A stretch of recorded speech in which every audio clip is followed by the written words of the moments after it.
আসসালামু আলাইকুম সবাইকে। আশা করি সবাই ভালো আছেন। সবাইকে ওয়েলকাম জানাচ্ছি আরেকটি নতুন ভিডিওতে। বৃষ্টি কিংবা গরম, নরম সবজি খিচুড়ি সবসময় সবার প্রিয়। আমারও তো ভীষণই প্রিয়। তাই আজ আপনাদের সাথে শেয়ার করব নরম সবজি খিচুড়ি, প্রেজেন্টেড বাই আপনাদের সবার প্রিয় দ্য মিষ্টি ম্যাস।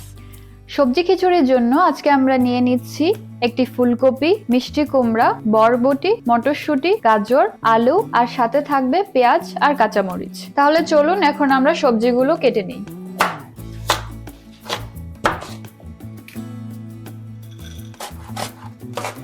তো দেখতেই পাচ্ছেন আমরা সব সবজিগুলো কেটে নিয়েছি। সবজিগুলোকে একটু হালকা ভেজে নেব। সবজিগুলো একটু হালকা ভেজে দিলে খিচুড়িটা অনেক মজা হয়। সবজিগুলো ভাজার জন্য এখন অল্প করে তেল দিয়ে দিচ্ছি সবজিগুলো।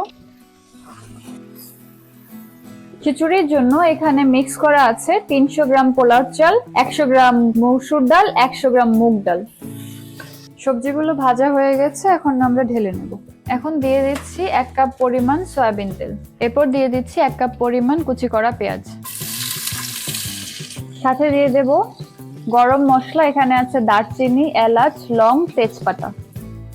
পেঁয়াজটা যখন বাদামি হয়ে আসবে তখন দিয়ে দিচ্ছি 1.5 চা চামচ রসুন বাটা, 2 চা চামচ আদা বাটা।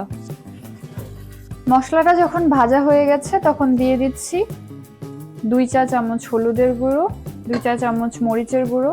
মরিচ আপনারা আপনাদের ঝালের পরিমাণ অনুযায়ী বাড়িয়ে কমিয়ে দিতে পারেন।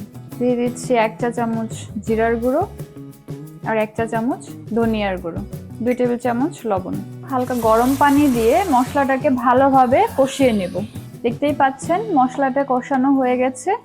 এবার চাল আর ডালের মিক্সটাকে ধুয়ে পানি ঝরিয়ে রাখা হয়েছিল, এটা এখন দিয়ে দিচ্ছি মশলাতে। দিয়ে ভালো করে মশলার সাথে মিক্স করে কষিয়ে নিতে হবে।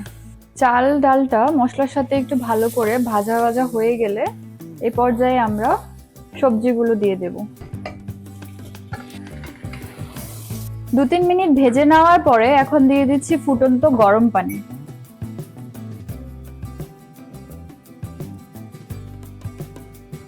বিশ মিনিট পর ঢাকনাটা খুলে দেখতে হবে খিচুড়িটা কি সিদ্ধ হয়েছে। আর যদি মনে হয় এই পর্যায়ে যে খিচুড়ি বা সবজি এখনো সিদ্ধ হয়নি, তাহলে কিন্তু আমরা আরেকটু গরম পানি অ্যাড করে দিতে পারবো।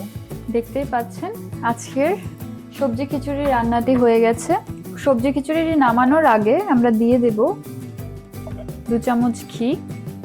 ঘিটা অবশ্যই দেওয়ার চেষ্টা করবেন, কারণ ঘিয়ের গন্ধটাই সবজির স্বাদটা দ্বিগুণ বাড়িয়ে দেবে। খিচুড়ি থাকবে আর সাথে বেগুন ভাজা থাকবে না, তা কি আর হয়?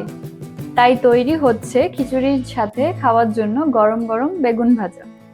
চাইলে আপনারাও করে নিতে পারেন। তো হয়ে গেল চটজলদি গরম গরম সবজি খিচুড়ি। পরিবেশন করতে পারেন গরম গরম বেগুন ভাজার সাথে। আশা করি ভালো লেগেছে আপনাদের কাছে রেসিপিটি। আর যদি ভালো লেগে থাকে তাহলে অবশ্যই আপনারাও ট্রাই করে দেখতে পারেন। আবার দেখা হবে নতুন কোনো একটি ভিডিওতে নতুন কোনো রেসিপি নিয়ে।